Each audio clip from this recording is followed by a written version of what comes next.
it has totally killed Canelo. Oh God, yeah, Canelo Triple G. It put a damper on the. And I've said this: the minute the fight was announced, watch for whatever had to happen from Floyd's. Trust me when I say this. Now he owes taxes. The IRS thing. That's a Floyd release. Of course, because it's happened before. Right. It's happened before. Mayweather's had these issues, but yeah, that is a storyline people are going to run with. Is his heart really in this fight? Is this fight? Is it just about the money? Dana White responds coming off UFC. He's Last hungry. UFC event McGregor's was not as hungry, big. people. Does the UFC need McGregor to really fight me? All of it's bullshit. Jeff Horn, whoop Manny. Hello.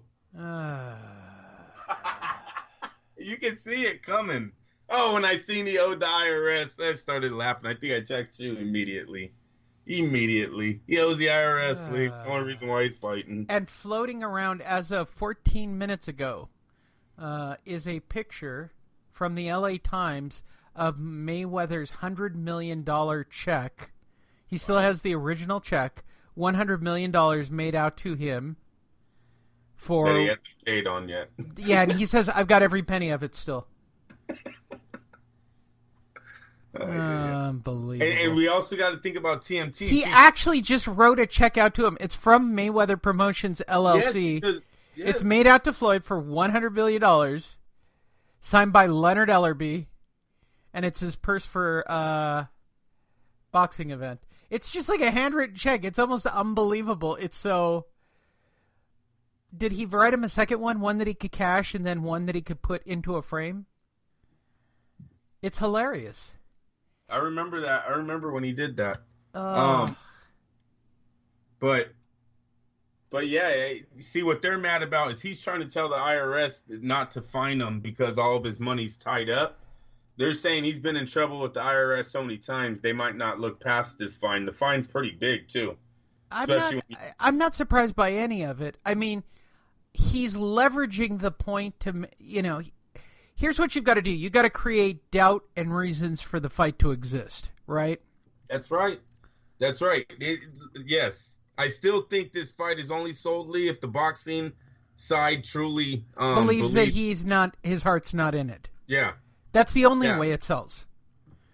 And it does because of the numbers. If you look at the numbers, they need our average fans to pay attention to this fight. And by the average...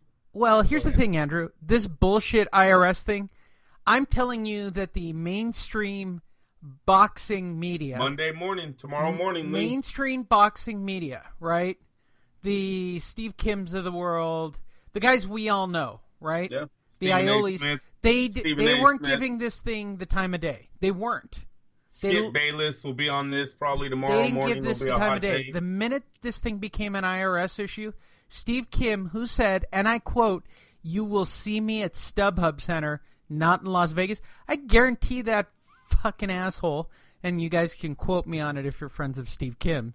He is an asshole, and he knows it. Look, he's going to be talking about it, and I'm sure he will be down at Staples Center for the press conference. Why wouldn't he be? Floyd has done it to everybody again. And everybody is... Here's what I don't like. Everybody is so fucking stupid. And I'm telling this to all of you listening right now. You're stupid if you're buying in. If you're having the debate over the water cooler. Like when I get texts from friends. I love my friends. I really do, Andrew. I don't have many of them. So I actually appreciate them. So when they actually text me stuff like, "Ooh, what do you really think about the fight?" What do I really think about the fight? I think it's a joke. I mean, I think it's a legitimate joke. My only hope is that Floyd is treating it like a joke, because I really would like to see McGregor upset him. I think that would be fantastic. Literally. Yeah, I don't want it. I want Layla Ali's prediction. Yeah, fast knockout by Floyd. Get out of there quick. She told the fans, don't be disappointed if this is not a long fight, and I totally agree. It's another level. It better be another level, Lee. He's never seen what he's about to see when Floyd gets in the ring with them, and I hope Floyd treats him like that. Floyd has been talking about doing some new tricks I personally think he's going to go for the Roy Jones circle all the way around him, hit him on one side, circle around him, hit him again. I think he is going to do that to McGregor at some point in this fight, and that's when McGregor is going to start getting really pissed off because he's never seen the movement. He's never seen the movement. He's never seen the hand speed. So as he's flinching, like all UFC fighters do, as he's flinching, thinking a punch is coming, Floyd's going to be moving, man. Moving fast, too. He's never seen it. So, yeah, I won't get into it too much. But, yeah, I'm hoping Layla Ali's prediction comes out. All right, that's enough of that horse shit. Let's get to the actual news of the week. And all of these extraordinary articles, stories, and things that you wrote up about. Hold on, Andrew. I had it up on the screen, and now I lost it. There it is. Okay, let's start off with Pacquiao Horn. Pacquiao feels he was set up. Let's start right there. Okay, first of all, we all know that Pacquiao is a paranoid, racist, narcissist. He's starting to seem like the old legend, right? Yeah, he's got a lot of that old legend filled now. A lot of excuses, Lee. A lot of excuses coming out of Manny's corner now. Yes. Yeah. He's horseshit. Bleeding. It's a setup. Oh, my arm hurts. Sick. I got a cold. Yeah, I was sick when I got off the plane. I was drugged by... He's very much sounding like Roberto Duran in his late 30s, early 40s. I was drugged by the Australians. Okay, easy, Manny. Just Duran, like 30 years later, was like, all right, I'll tell you guys the real reason why I lost to Sugar Ray in the rematch. I had stomach issues. Yeah, whatever. Don't, never go off the story. Stick to it till the very end. Bob Arum and Freddie Roach say fight was close. Can you expand upon that? Not a good thing when your promoter and your trainer is like, look, don't see a fix here. It's a close fight. It was a close fight. Lee, I rewatched it like 2-3 times. Without the sound. No, I watched it with the sound. No. And that's also one thing I want to talk about. Very, very sad in some of those rounds how Teddy Atlas was totally talking about what he would do as a trainer, what Manny wasn't doing, how he didn't feel the effects of Horn's punches were really doing anything. He was talking about so many other things than what was going on in the ring. He really did affect that fight. And I hear Horn and them are going to push for Teddy Atlas not to do the rematch, which I think they have all the right to demand that. I thought it was wrong that Teddy Atlas, after that fight, looked that kid in his eyes and told him he thought he lost. No one cares about Teddy Atlas's opinion.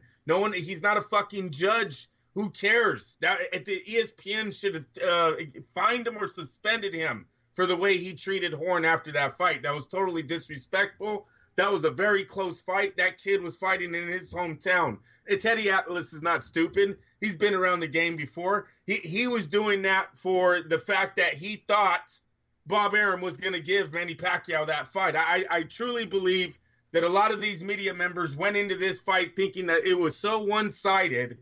Politics, advantages, experience, everything was on Manny's side. There's no way this kid's going to win. And when it actually happened, they didn't know how to respond other than it was a fix. It was bad what Teddy Atlas did. Stephen A. Smith can't really expect too much from that guy. He's following what Teddy's saying because he don't know shit anyways. When he went on there and talked about the first 3 opponents, 2 of them being ex-world champs, one of them fighting for the undisputed. Funeka fought for the undisputed lightweight championship against Nate Campbell. When he's up there saying that them 2 are nobodies, he told us right there he didn't know shit about boxing. When he came up there and said that he didn't know who Jeff Horn was, even though Jeff Horn was an Olympian, was an undefeated Olympian, Stephen Hain ain't shit. He was put there by ESPN. Teddy Atlas is the one that ruined that telecast. He's the one that's ruining it.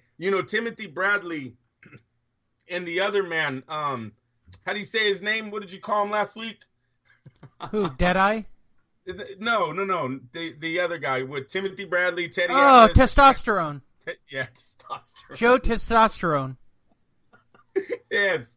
Them 2 really tried to keep Teddy Atlas, at least giving Jeff Horn the chance that he had. Jeff Horn was in the fight. I will literally say it again. Why didn't Al Bernstein get that job over Teddy Atlas? What did Al Bernstein do at ESPN after doing boxing there for 20 years that they'll hire fucking Teddy? What does Teddy Atlas have?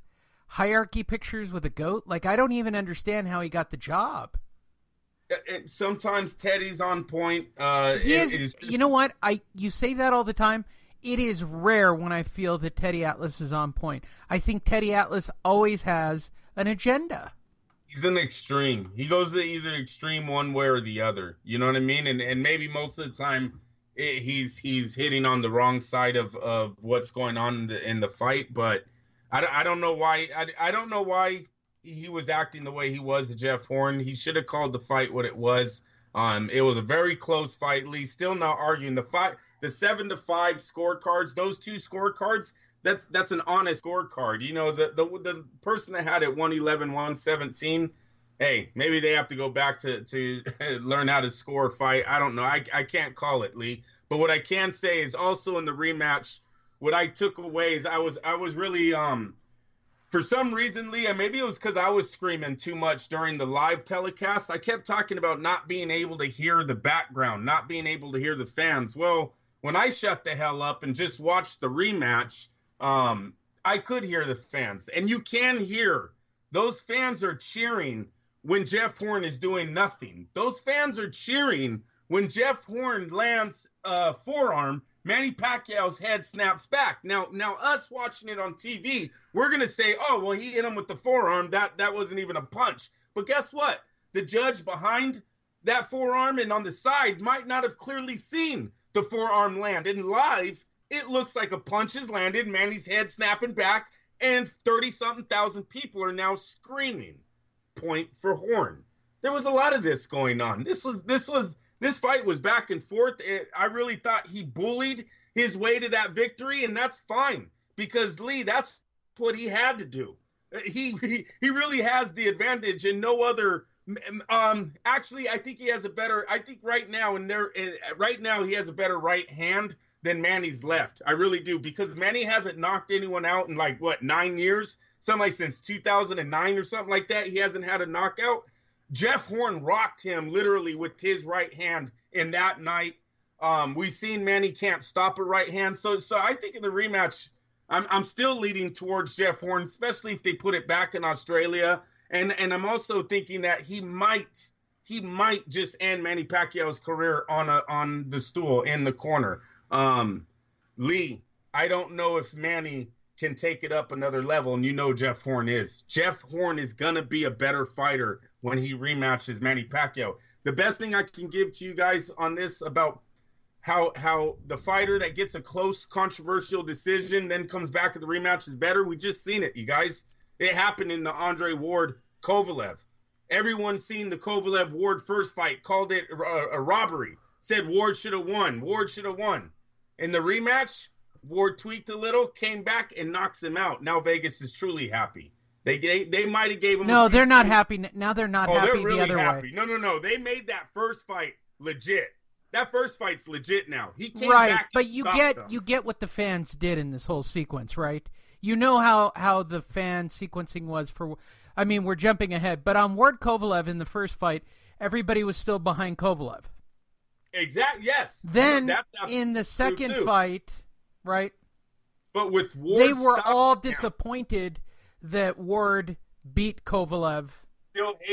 They're still hating, but Vegas looked like they got it correct. Right. That's all I'm saying. Yeah. I get that. Yeah. That coming back, and I think Jeff Horn's going to do that for his fan base and his judges out there in Australia. I think when they bring this fight back, I possibly see him stopping Manny on a TKO. Do not think Manny can keep up. I'm telling you right now, Manny Pacquiao got a huge break in the final 3 rounds when that referee kept breaking that fight for tape, for mouthpiece, the cut. Manny Pacquiao was even so frustrated. No one's talking about this, but like in the 11th, I think it's the 10th or 11th round, when one of the times they come back from after going to neutral corners, Manny Pacquiao slugs Jeff Horn while Jeff Horn puts his hand out to try to give him a handshake. No one's talking about that. But that's how frustrated Pacquiao was in this fight because he couldn't get to this kid. He tries